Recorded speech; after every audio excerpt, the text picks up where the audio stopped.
Alright, so this Amumu character, he's a pretty cool guy. He's a mummy. That's pretty neat. It's like in that movie with Brendan Fraser, you know? Oh yeah, Bedazzled. So we're going Amumu top. And now you may think that's a little weird, and you would be completely right. But there is actually a reason why it works. Let's have a look at his E. Physical damage is reduced. Now, this helps against champions, of course, but it also means you take very little damage from minions. Very little damage. Also, every time you take a basic attack, the cooldown of your E is reduced. And that works with minion attacks as well. So what all of this means is, when you play Amumu, you have to think opposite. On any other laner, you would see a big stack of minions and say, let's not fight, that's a lot of damage. But for Amumu, that is not a scary stack of minions at all. No, those are just cute kittens. Yeah, and all of those nice kittens will make your E have barely any cooldown at all, making your DPS very huge. Of course, that doesn't mean that you need minions to fight. Amumu can kill anyone in any situation just because he's completely bonkers OP. With his passive reducing MR and his good base damage and ratios, he gets huge damage with barely any damage items. Blowing up squishes while being tanky? It's not a problem. Not to mention that his damage comes with several seconds of CC, so they can't even retaliate or run away. Add on top of that almost all of his damage is AoE. You can initiate fights on Amumu and CC their whole team and at the same time burst down their carries. All of this while still building like a tank. Alright, so Amumu is really good and is also super easy to play, you know, as long as you can hit his one skill shot. But a lot of characters are OP and brain dead easy, so why play Amumu? Well, for one thing, he's got some sick dance moves. Almost as good as my editing skills. Also, he's got the best skins in the game. I mean, just look at the creativity and effort that went into them. And when you think about it, this one is technically 4 chromas in one, so it's actually a bargain too. So, as you can see guys, there are many reasons to play Amumu top. And it's not at all just to make me feel like I'm a special snowflake. Let's move on. Alright, let's get all the technical stuff out of the way. Here are the runes. Now, you can switch these up as you wish, it really doesn't matter that much. And here are the masteries. We get Thunderlords for the burst, and also we want 45% CDR. For summoners, I go Flash and Ignite. Flash is obvious on a champion without mobility, and it also helps you to position your ultimate. And Ignite obviously just helps us get more kills. Just watch out for those pesky teleport elitists. God damn it. Alright, cue the dramatic music. Is this what League of Legends has become? Is it just a bunch of people now blindly following the pros?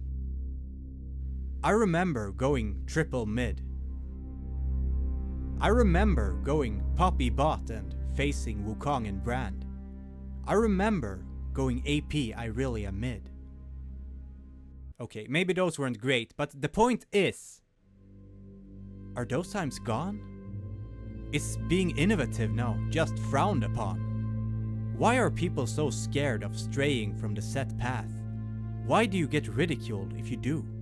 Why are the Kardashians still relevant? Or, I don't know, maybe I'm just overreacting. I mean, it was just that one guy.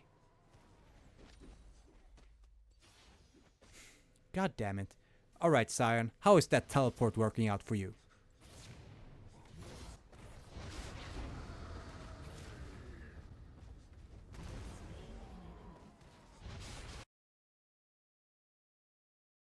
So as always, I had a look at the never-ending source of insight that is the pros, and it's actually looking pretty good. Outside of everyone jungling him like a goddamn peasant, there are no full tank builds and everyone seemed to realize that some damage is OP. But what's this? Coco, you beautiful man! This really warms my heart. One last bastion of hope in a sea of disappointment. Actually, never mind, because this is kind of a poor showing. Why did you lose to Fiora? Get out of here, Coco. You bring down the good name of Amumu top. Now me on the other hand, I never lose.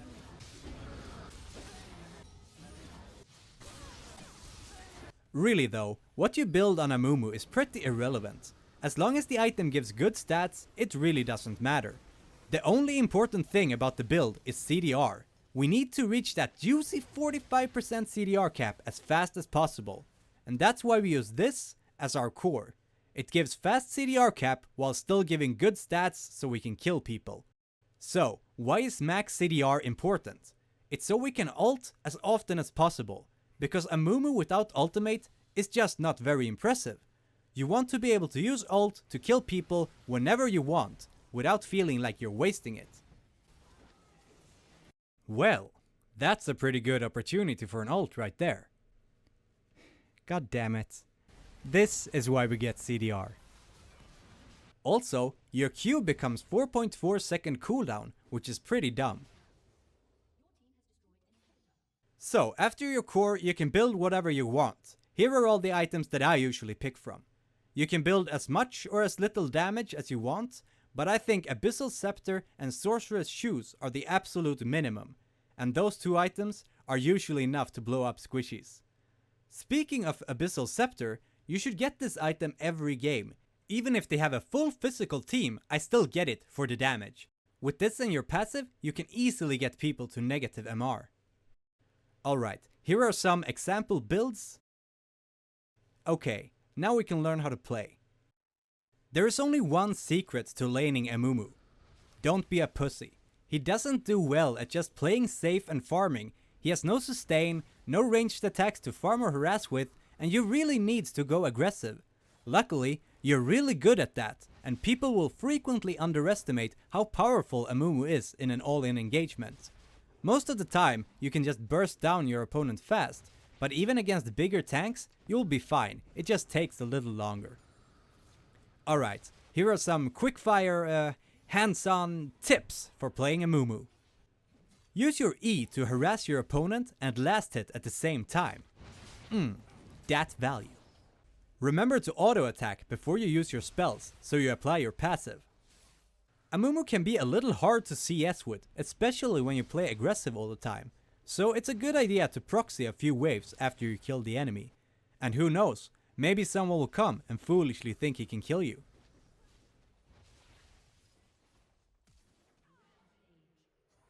A wise man once said, "Oh, I hate these jonglers!" And for most people, that is the biggest truth of League of Legends. But for Amumu, jonglers aren't the scary, ever-present threat that they are to other champions. For Amumu, they are your biggest opportunity.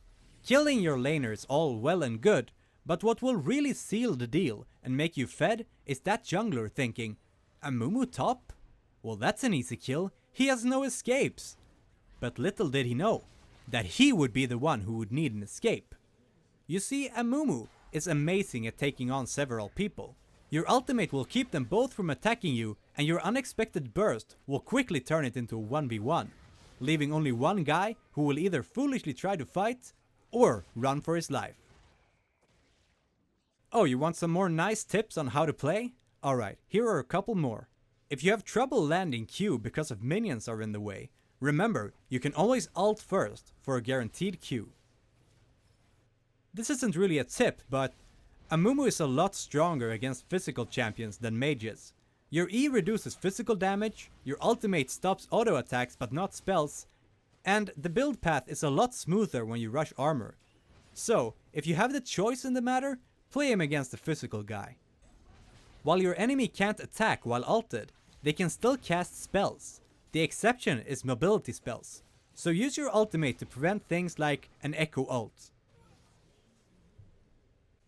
Another great way of getting kills is tower dives. You can easily bait people into it because they're so goddamn greedy. They really want to kill you because no one wants to be the guy who lost to Amumu top. So people will want you no matter what. But they forget that Amumu can put out 3 seconds of CC very easily. So once you got them to actually dive, all you do is press some buttons and all they can do is stand still and question their decision. So, after the turret is down, what do you do now? Some people might say that you should go and fight with your team, because that's the only thing Amumu is good for. Now, this couldn't be more false. Saying Amumu can only team fight is like saying Samuel L. Jackson can only play an angry black man. Wait.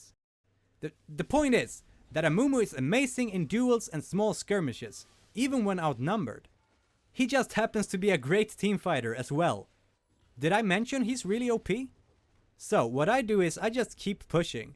Amumu has great wave clear, so you can push fast. Just ward up their jungle and goddamn, that's a big dinosaur. Yeah, just ward up and take control of their jungle and keep pushing. This will attract a lot of attention, and this game is the most fun when everybody wants to kill you.